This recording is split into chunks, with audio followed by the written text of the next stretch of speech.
आप सभी का स्वागत है। मैं हूं किरण भारद्वाज। कुछ अंधेरे भी जरूरी हैं रोशनी की अहमियत समझाने के लिए। माना कि चलते रहने से ही मिलती है मंजिल, लेकिन कुछ ठहराव भी जरूरी है जीवन में बदलाव लाने के लिए। आवश्यक है कि जीवन चलता रहे, क्योंकि गति और ठहराव के बीच का संतुलन ही जीवन है। इसलिए हर चीज की अपनी अहमियत होती है। जिस प्रकार रक्त हमारी रगों में दौड़ता है, निरंतर चलता रहता है, लेकिन यदि ऐसा हो कि रक्त का बहना न रुके, यानी बहना जो है रक्तस्राव का वो प्रभावित हो जाए, तो समस्या का कारण बन सकता है। हीमोफीलिया एक ऐसी ही समस्या है। क्या है ये विकार और किस तरह की जटिलताएं इससे हो सकती हैं, ये बताएंगे विशेषज्ञ। उससे पहले ये समझ लेते हैं कि दरअसल रक्त हमारे लिए कितना आवश्यक है और क्या होता है जब किसी व्यक्ति को हीमोफीलिया की समस्या हो जाए।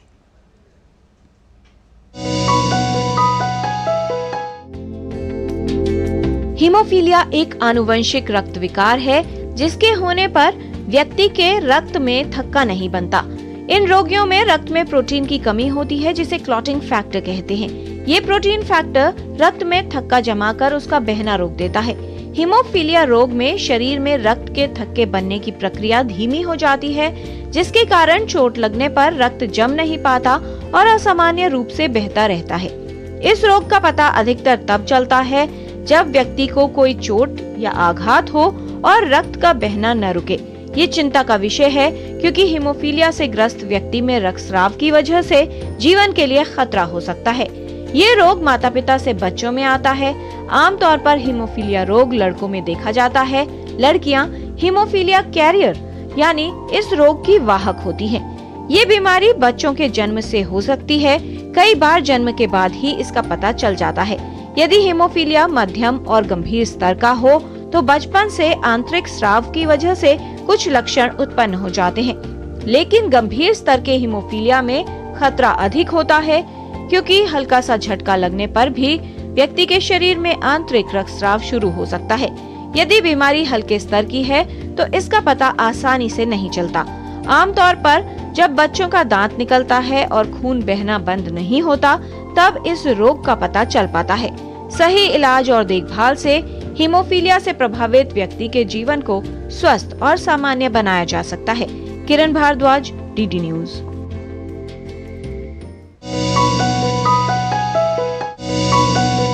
कौन से वो कारक हैं जो इस विकार के खतरे को बढ़ाते हैं, और यदि कोई व्यक्ति इससे प्रभावित हो तो कौन सी सावधानियां रखनी है, कैसे होगा इसका इलाज, ये जानते हैं विशेषज्ञों से। इस पर बात करने के लिए हमारे साथ उपस्थित है विशेषज्ञों का खास पैनल। उनसे आपका परिचय करा दें।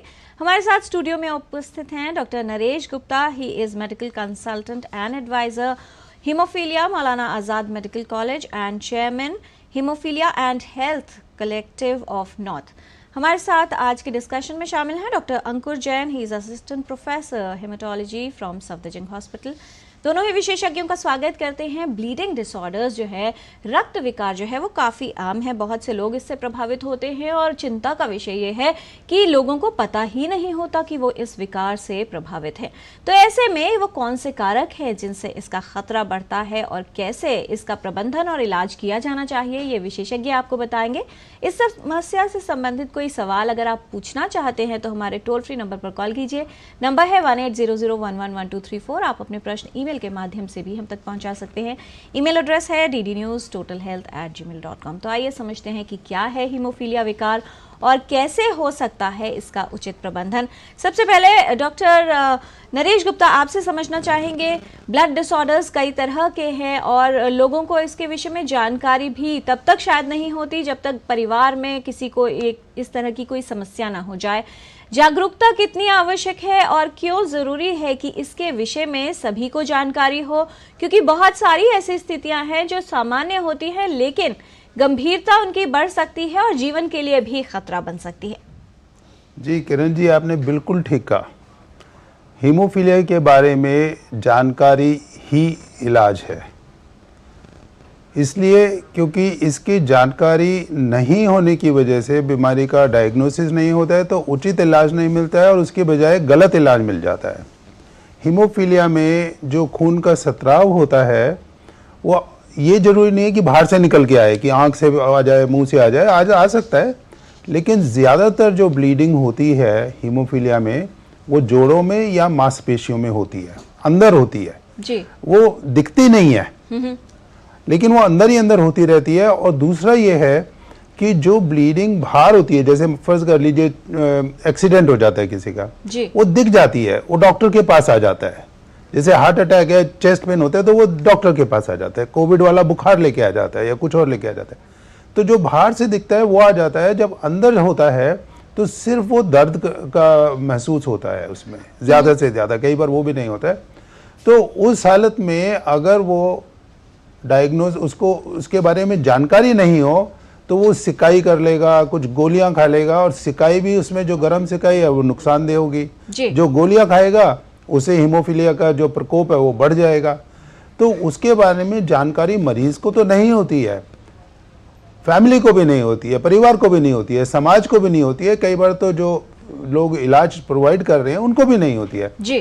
तो इसमें अगर जानकारी हो जाए तो उससे एक सबसे बड़ा महत्वपूर्ण फायदा ये है कि इसका बड़ा सक्षम इलाज है। इसका इलाज इतना सक्षम है कि ये बीमारी इतनी भयंकर होती थी कि इसमें 10, 15, 20 साल से ज़्यादा इंसान नहीं जीता था अगर उसको सीवियर हीमोफीलिया ए हो तो। आज की तारीख में उसकी ज़िंदगी नॉर्मल हो गई है। आज की तारीख में ये जो हीमोफीलिया के व्यक्ति हैं इलाज के साथ बिल्कुल नॉर्मल हो गए हैं, स्पोर्ट्स करते हैं, क्या हिमालय पर्वत पे चढ़ते हैं और सारे काम वो करते हैं जो कि हर कोई कर सकता है। जी, और शायद इसीलिए और भी आवश्यक है कि सभी को इसके विषय में जानकारी हो, क्योंकि जैसा हमारे विशेषज्ञ बता रहे हैं कि लॉन्जेविटी यानी जीवन की जो अवस्था है, आयु है, वो भी बढ़ रही है, उसके साथ सही मैनेजमेंट या प्रबंधन करना बेहद आवश्यक है। डॉक्टर अंकुर जैन, किस तरह से कोई भी बच्चा प्रेजेंट करता है, किस आयु में आमतौर पर ये लक्षण नजर आते हैं और कौन से वो लक्षण होंगे, यदि वो हो रहे हैं या कोई ऐसा बदलाव है तो जो परिवार के सदस्य हैं, पेरेंट्स हैं, माता पिता हैं, वो ये जान जाएं कि कुछ असामान्य है और एक विशेषज्ञ के पास अवश्य ले जाना है बच्चे को। तो किरण जी, सबसे पहले तो हीमोफीलिया एक जेनेटिक बीमारी है जी। तो जो बच्चे होते हैं, अक्सर जो मेल्स होते हैं वो बचपन में ही प्रेजेंट करते हैं। तो जैसे ही बच्चा चलना शुरू होता है तो कॉमन हिस्ट्री होती है कि बच्चा चलते चलते गिर गया तो उसके घुटनों में ब्लीड हो गया या उसकी मांसपेशियों में ब्लीड हो गया। अगर तो परिवार में कोई और बच्चा हीमोफीलिया से अफेक्टेड है तो डायग्नोसिस थोड़ा सा ईजियर हो सकता है, लेकिन अगर पहला बच्चा है और कोई फैमिली हिस्ट्री नहीं है हीमोफीलिया की तो मोस्ट कॉमन, जो सबसे कॉमन जो हिस्ट्री होती है वो ये होती है कि बच्चे को बार बार घुटनों में या जॉइंट्स में या मांसपेशियों में ब्लीडिंग होती है और वो बार बार होती है और कई बार बिना गिरे भी, कई बार अपने आप स्पॉन्टेनियस, उसे हम बोलते हैं स्पॉन्टेनियस ब्लीड्स, कई बार वो अपने आप हो जाती हैं, बिना चोट लगे हो जाती हैं। एक और जो सिम्टम होता है हीमोफीलिया का वो ये होता है कि कई बार चोट लगती है, कट लगता है, तो अक्सर जो है ब्लीडिंग कुछ समय में रुक जाती है। हीमोफीलिया के जो बच्चे होते हैं उनमें काफ़ी लंबे समय तक खून का बहाव चलता रहता है और ब्लीडिंग नहीं रुकती है। तो ये काफ़ी कॉमन प्रेजेंटिंग सिम्टम्स हैं हीमोफीलिया के पेशेंट्स के। जी डॉक्टर नरेश गुप्ता, यदि किसी को इस तरह के लक्षण हो रहे हैं, विशेषज्ञ के पास पहुंचता है वो बच्चा, किस तरह से जांच करके ये डायग्नोज किया जाता है कि वाकई ये जो रोग है या ब्लीडिंग डिसऑर्डर है ये हीमोफीलिया है, और क्या जांच से इसकी सीवियरिटी यानी किस स्तर का है वो भी पता किया जा सकता है? जी, हीमोफीलिया में ये बात समझनी चाहिए कि जो खून का थक्का बनता है जब चोट लग जाए या बिना चोट लगे, उस थक्के को बनाने में जो कुदरती प्रक्रिया है वो बड़ी कॉम्प्लेक्स होती है। और वो कॉम्प्लेक्स इसलिए होती है कि क्योंकि इसको रेगुलेट करना पड़ता है जी। जैसे आप देखते हैं कोई इलेक्ट्रॉनिक्स है, टीवी है, मोबाइल है, इन सब में बड़ा कॉम्प्लेक्स स्ट्रक्चर होता है। तो उस कॉम्प्लेक्सिटी में हीमोफीलिया के अंदर जो हमारे दर्जन प्रोटीन के तत्व होते हैं जो कि मिलके वो थक्का बनाते हैं, उनमें से एक की कमी हो जाती है। उसको हम फैक्टर 8 कहते हैं या फैक्टर 9 कहते हैं। अगर फैक्टर 8 की कमी है तो हीमोफीलिया टाइप ए कहलाता है, 9 हो तो टाइप बी कहलाता है। अब इस माहौल में अगर किसी को ब्लीडिंग हो जाए तो ये जानना बड़ा मुश्किल है कि दर्जनों में से कौन सा अफेक्ट हुआ है। तो सबसे पहले तो जैसे डॉक्टर अंकुर ने कहा, हम उनकी हिस्ट्री लेते हैं कि उसमें जो ब्लीडिंग है वो हीमोफीलिया के टाइप की है या कुछ अलग है, कोई एक्वायर्ड कॉज तो नहीं है। और जो खून में टेस्ट करते हैं उसमें 3 लेवल के टेस्ट होते हैं। एक होता है स्क्रीनिंग टेस्ट, कहते हैं कि ये जो दर्जनों तत्व हैं इनमें से कौन सा अफेक्ट हो सकता है, तो उसको हमने उनकी कैटेगरीज बना रखी हैं, तो उनको स्क्रीनिंग टेस्ट कहते हैं, वो स्क्रीनिंग टेस्ट कर दिए जाते हैं। स्क्रीनिंग टेस्ट में ये देखा जाता है कि अगर क्लॉटिंग प्रोटीन के तत्व की कमी से है, उसके 2 कैटेगरीज अलग अलग हैं, और उसमें एक पीटी टेस्ट होता है, एक एपीटीटी टेस्ट होता है जिसको पीटीटी के कहते हैं। तो इसमें एपीटीटी बिगड़ जाता है और पीटी नॉर्मल रहता है, ये इसका कैरेक्टरिस्टिक होता है जी। उसके बाद भी ये जानना जरूरी है कि ये हीमोफीलिया का टाइप ए है कि टाइप बी है, नहीं तो इलाज गलत मिलेगा। उसके लिए फिर वो एक टेस्ट और करा जाता है जिसको फाइनल टेस्ट कहते हैं, जिसमें ब्लड में करा जा सकता है टेस्ट करके कि फैक्टर 9 और 10 में 8 में कौन सा कम है। और जैसा आपने कहा, ये देखा गया है कि फर्ज करिए नॉर्मल इंसान में 100% फैक्टर 8 होना चाहिए जी। किसी जनरली 100 नहीं होता है तो 50 और 100, 40 और 100 के बीच में होता है, तो 40 के नीचे हम उसको हीमोफीलिया कह देते हैं। जिसके 30, 35, 40 है उसके अक्सर इतने सिम्टम्स नहीं होते हैं, उसकी ब्लीडिंग ज़्यादा नहीं होती है, और जिसका एब्सेंट है 0% है या 0 से 1% है उसको सीवियर ब्लीडिंग होती है। तो इसलिए ये माना गया कि जब आप टेस्ट कर रहे हैं आप उसकी तीव्रता को भी नाप दें जी। अगर क्लॉटिंग फैक्टर 1% से कम है या तो नापा नहीं जा सकता है, 1 से कम है, उसको हम सीवियर या तीव्र कहते हैं। और ज़्यादातर मरीज जो हैं 3 में से 2 मरीज जो हैं तीव्र होते हैं अनफॉर्चुनेटली, इसलिए वो हमारे पास आ जाते हैं जी। जो 1 से ऊपर है और 5 के अंदर है उसको हम मॉडरेट कहते हैं। वो लोग जो है ब्लीड कर सकते हैं, नहीं भी कर सकते हैं, थोड़ी चोट लग जाए तो कर सकते हैं, नहीं कर सकते हैं। जो सर्जरी का ऑपरेशन होता है जैसे खतना होता है, दांत निकलना होता है, ये छोटी छोटी चीज़ें सबको करनी पड़ती है, तो उसमें ये ब्लीडिंग मॉडरेट में भी आ जाती है और माइल्ड में भी आ जाती है। तो मोटे मोटे तौर पे अगर हम उसकी तीव्रता उसमें परीक्षण करके जांच लें तो ये भी आइडिया हो सकता है कि उसको आगे क्या क्या झेलना पड़ेगा जी। तो इसलिए इस तरह से इसका जब डायग्नोसिस कर देंगे तो फिर उचित इलाज मिल जाएगा। बहुत सारे ईमेल्स हमारे पास आ गए हैं डॉक्टर अंकुर। राजेश जी हैं, वो ये जानना चाह रहे हैं कि अगर एक बच्चे को परिवार में हीमोफीलिया रोग है तो दूसरे बच्चे में कितनी संभावना हो सकती है, और दूसरा सवाल यह है कि क्या उसके खतरे को कम करने के लिए अगर प्रेगनेंसी प्लान कर रहे हैं तो उस समय या डिलीवरी से पहले भी कुछ किया जा सकता है? तो जो हीमोफीलिया है, क्योंकि वो एक्स लिंक्ड डिसऑर्डर है, तो वो जो है एक्स लिंक्ड तो वो मेल्स में ही होता है। पहली बात तो फीमेल जो होती हैं वो कैरियर होती हैं, और अगर किसी परिवार में हीमोफीलिया की एक फैमिली हिस्ट्री है, कोई बच्चा अफेक्टेड है, तो इन यूट्रो मतलब कि प्रेगनेंसी के दौरान ही आप बच्चे का डीएनए टेस्ट करके उसका बच्चे की माता के अमनियोटिक फ्लूइड में से सैंपल निकाल के उसका बच्चे का डीएनए टेस्ट करके ये पता लगा सकते हैं कि जो पेट में शिशु है उसको हीमोफीलिया है या फिर हीमोफीलिया नहीं है जी। और यदि किसी सेंटर में वो फैसिलिटी अवेलेबल नहीं है तो जन्म के बाद भी आप बच्चे का जो है, जैसे डॉक्टर नरेश गुप्ता ने बताया, आप स्क्रीनिंग टेस्ट करके या जेनेटिक टेस्ट करके हीमोफीलिया का पता चला सकते हैं जी। डॉक्टर अंकुर जैन, एक बार ये तय हो गया, डायग्नोसिस बन गई कि हीमोफीलिया रोग है और इसका स्तर क्या है, किस तरह के इलाज अवेलेबल हैं? जैसे जो क्लॉटिंग फैक्टर है उसको रिप्लेस किया जाता है, रिप्लेसमेंट थेरेपी दी जाती है, उसके साथ कौन सी सावधानियां व्यक्ति को बताई जाती हैं? क्योंकि अगर इसका इलाज लंबा चलेगा तो जाहिर तौर पर जो बच्चे का ग्रोथ वाला टाइम है उसमें बहुत से बदलाव आते हैं शरीर में, क्या सावधानियां रखनी चाहिए ऐसे में? तो इसमें सबसे पहला हम जो ट्रीटमेंट है हीमोफीलिया की उसको 2 पार्ट्स में डिवाइड करते हैं। पहली होती है प्रोफिलैक्टिक ट्रीटमेंट और दूसरी होती है रिप्लेसमेंट थेरेपी। तो जिन बच्चों में सीवियर हीमोफीलिया होता है, फैक्टर लेवल लेस देन 1% होता है, उन लोगों को हम लोग प्रोफिलैक्टिक थेरेपी पे डालते हैं। प्रोफिलैक्टिक का मतलब ये होता है कि हम उन लोगों को फैक्टर 8 कॉन्सेंट्रेट्स हैं उनको लगातार हफ्ते में 3 बार देते हैं ताकि उनको ब्लीडिंग ना हो और ताकि उनके जॉइंट्स ख़राब ना हो, उसे कहते हैं प्रोफिलैक्टिक थेरेपी। बट अगर किसी बच्चे को माइल्ड हीमोफीलिया या मॉडरेट हीमोफीलिया है तो उसको हम देते हैं on demand therapy. On demand therapy का मतलब होता है कि जब भी बच्चे को ब्लीडिंग होती है तो तुरंत हम उस बच्चे को फैक्टर रिप्लेसमेंट थेरेपी प्रोवाइड करते हैं। बट इससे ज़्यादा ज़रूरी होता है प्रिकॉशंस, जैसे आपने प्रिकॉशंस की बात करी, तो जितने भी बच्चे हीमोफीलिया के होते हैं या जितने भी अडल्ट हीमोफीलिया के होते हैं उनको हम बोलते हैं कि आप चोट को अवॉइड करें। चोट अवॉइड करने का मतलब ये है कि अगर बच्चा स्पोर्ट्स खेलना चाहता है कोई, तो वो स्पोर्ट्स खेल सकता है, बट वो अगर प्रोफिलैक्टिक थेरेपी पे है तो वो स्पोर्ट्स भी खेल सकता है, लेकिन चोट अवॉइड करनी चाहिए। बच्चों को इंजेक्शंस वगैरह, इंट्रामस्कुलर इंजेक्शन जो कि बहुत कॉमनली लगाए जाते हैं, वो अवॉइड करने चाहिए। यानी जो टीकाकरण करवाया जा रहा है उसमें भी कुछ सावधानी रखनी होगी। बिल्कुल। तो जितने भी बच्चे हीमोफीलिया के हैं उनको हमें कार्ड प्रोवाइड करना चाहिए ताकि वो कहीं पे भी किसी भी डॉक्टर से इलाज कराएं, चाहे छोटी सर्जरी कराएं चाहे मेजर सर्जरी कराएं, हमेशा वो कार्ड अपने पास रखें और डॉक्टर को ये सूचित करें कि मुझे हीमोफीलिया है, ताकि इलाज करने वाला डॉक्टर जो है वो हीमोफीलिया के स्पेशलिस्ट से कंसल्टेशन में ही उस बच्चे का इलाज करे। तो जितने भी टीकाकरण है या मेजर सर्जरीज हैं या माइनर सर्जरीज हैं, उससे पहले ज़रूर ध्यान दें कि बच्चे को हीमोफीलिया है और फैक्टर कवर में ही वो जो प्रोसीजर है वो किया जाए।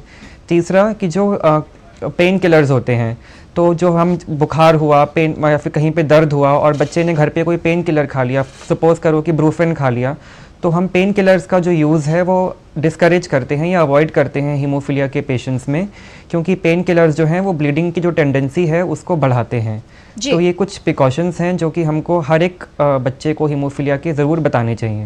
डॉक्टर नरेश गुप्ता, डिस्कशन में एक जो बात सामने आई थी कि न सिर्फ एक्सटर्नल ब्लीड्स, लेकिन ऐसे जो लोग हैं उनको इंटरनल ब्लीड भी हो सकता है।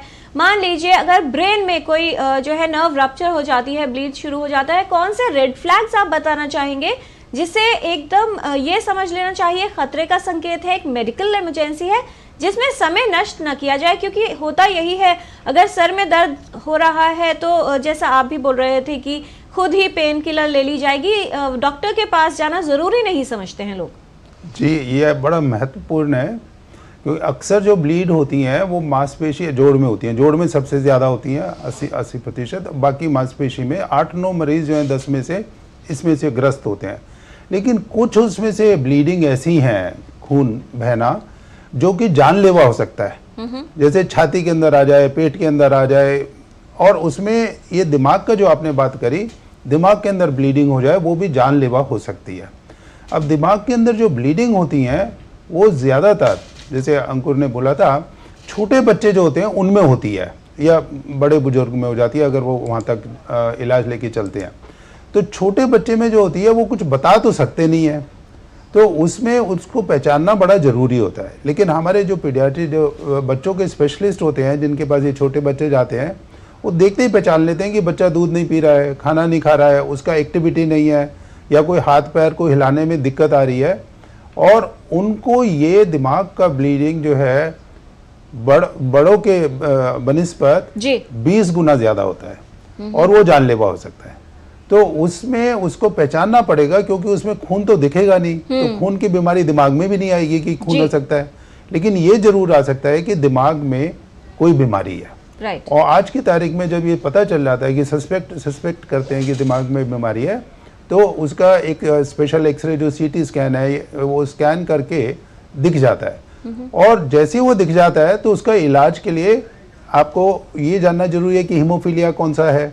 तो अगर आपने पहले टेस्ट करा है तो अच्छा है, नहीं करा है तो भी इलाज तो उस समय देना पड़ता है जी। तो दो चीजें उधर महत्वपूर्ण होती है। अगर दिमाग में ब्लीडिंग है और ये माना जाए कि वो हीमोफीलिया है क्योंकि फैमिली की हिस्ट्री है या कुछ और सपोर्टिंग एविडेंस है, तो उनको इलाज बाकी सब टेस्ट करने से पहले मुहैया कराए जाते हैं। और अगर ऐसा कोई लक्षण लगता है तो विशेषज्ञ के पास जरूर जाएं, स्वयं ही स्व इलाज ना करें, घर पे खुद ही दवा ना लें।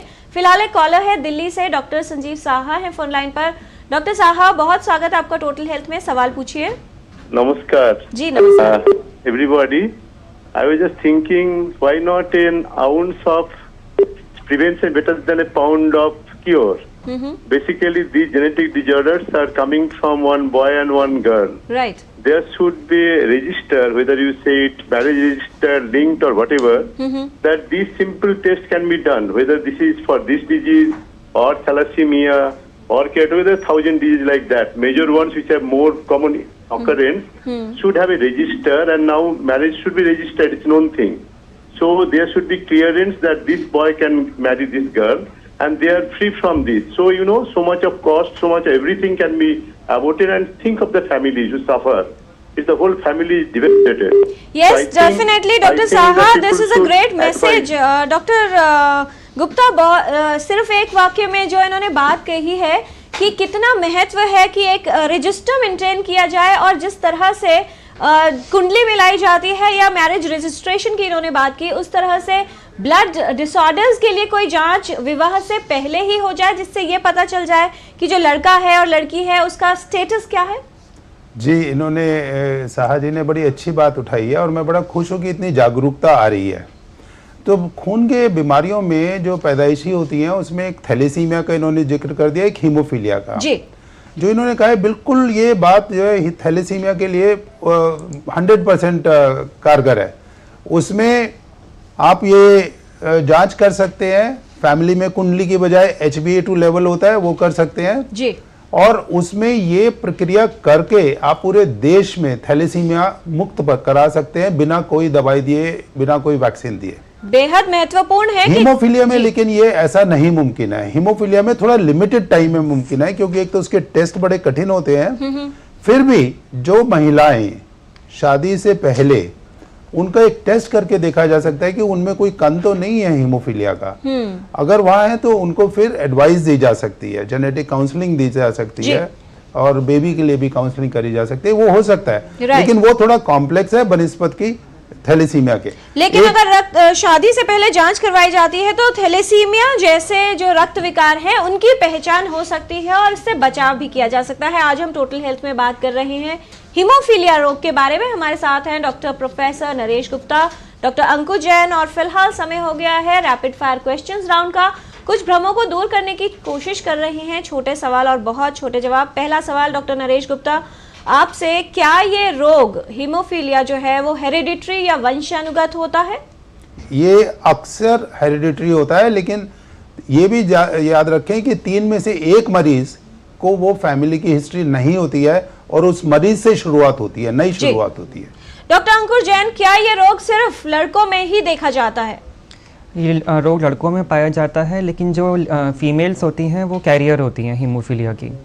डॉक्टर गुप्ता, क्या प्रेगनेंसी या ऑटो इम्यून डिसऑर्डर या स्व प्रतिरक्षित रोग इसका खतरा बढ़ा सकते हैं? नहीं, इसका खतरा बाकी ये बीमारियों से नहीं बढ़ता है। ये पैदाइशी रोग है क्योंकि जेनेटिक होता है। क्या मल्टीपल स्क्लेरोसिस किसी तरह का कैंसर या दवा का रिएक्शन होना इसका कारण हो सकता है डॉक्टर जैन? नहीं, इसका मल्टीपल स्क्लेरोसिस से कोई रिलेशन नहीं है। जैसे डॉक्टर नरेश जी ने कहा कि ये तो एक जेनेटिक बीमारी है। जी डॉक्टर नरेश गुप्ता, इनमें से क्या हीमोफीलिया का लक्षण हो सकता है यदि जोड़ों में बहुत ज्यादा सूजन रहे या बच्चे को टीकाकरण के बाद अधिक रक्तस्राव हो? दोनों। डॉक्टर जैन, नाक से बहुत ज्यादा खून आना बिना किसी कारण या फिर यूरिन पेशाब में या मूत्र की जगह मल में रक्त आना, क्या इसका लक्षण हो सकता है? अक्सर हीमोफीलिया में इन जगहों से ब्लीडिंग अक्सर नहीं होती है, यूजुअली मांसपेशियों में या जोड़ों में ब्लीड होती है। जी। तो ये सिम्टम्स जो आप बता रहे हैं, नाक से खून आना या पेशाब में खून आना, ये हीमोफीलिया का इतना कॉमन सिम्टम्स नहीं है। जी डॉक्टर नरेश गुप्ता, क्या ऐसे लोगों को पेन किलर्स नहीं लेने चाहिए और क्या ब्लड थिनर्स का उपयोग इनमें किया जा सकता है? देखिए, दोनों बड़े कॉम्प्लेक्स सवाल हैं। पेन किलर इनको इसलिए देने पड़ते हैं क्योंकि इनकी जो मेन तकलीफ होती है वो पेन होता है जब खून बाहर नहीं निकल पाता है। लेकिन पेन किलर वह देने चाहिए जो कि इस बीमारी को बढ़ावा ना दें जी। और जो सिंपल पेन किलर है वो दिए जा सकते हैं। और दूसरा आपने कहा था कि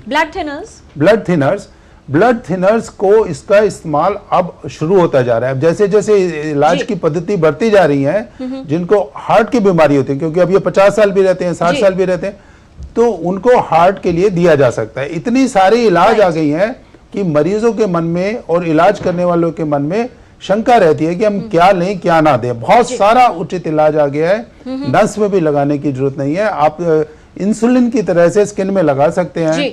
और इस सब को ठीक करने के लिए हम लोगों ने एक गाइडलाइंस निकाली है हीमोफीलिया की, जिसमें ये बड़ी महत्वपूर्ण है। जो कि इलाज कर रहे हैं या प्रोक्योर कर रहे हैं उनको ये काम कर सकती है। जी डॉक्टर जैन, अगर कोई महिला हीमोफीलिया कैरियर है तो क्या उसको गर्भधारण में या डिलीवरी प्रसव के समय कोई समस्या हो सकती है?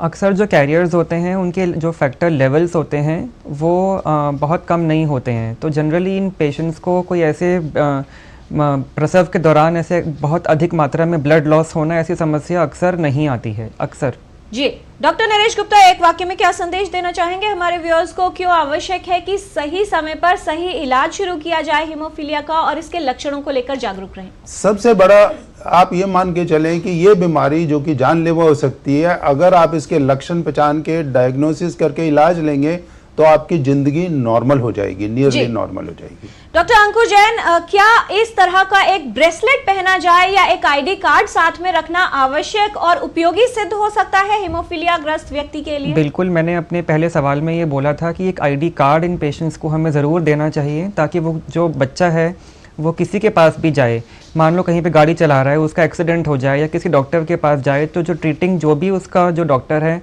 वो कार्ड देख के उसकी तुरंत ही पहचान कर सके कि ये हीमोफीलिया का पेशेंट है और उसके इलाज में देरी ना हो। जी बहुत धन्यवाद इस तमाम जानकारी के लिए doctor professor Naresh Gupta, doctor Ankur Jain. Haemophilia के बारे में आपने जागरूक किया है और साथ ही ये भी बताया है कि यदि सही इलाज होता है तो हीमोफीलिया से प्रभावित व्यक्ति भी एक सामान्य जीवन जी सकता है। आवश्यक है इस रोग के प्रति जागरूक रहने की। कोई भी असामान्य लक्षण हो तो उसे नजरअंदाज न करें और कहा जाता है कि सतर्कता और जागरूकता ही बहुत से खतरों से बचा सकती है। तो अगर स्वास्थ्य समस्याओं की बात की जाए, इनके लिए जाहिर तौर पर अगर हम जागरूक रहते हैं, लक्षणों को पहचानते हैं और अपने विशेषज्ञ के पास सही समय पर पहुंचकर सही तरह से इलाज लेते हैं, तो न सिर्फ जटिलताओं को कम किया जा सकता है बल्कि उस व्यक्ति के जीवन को भी सुरक्षित रखा जा सकता है। जानकारी और जागरूकता का सिलसिला ऐसे ही जारी रखेंगे टोटल हेल्थ के माध्यम से। आज के कार्यक्रम में फिलहाल इतना ही। हमारी पूरी टीम को दीजिए अनुमति। नमस्कार।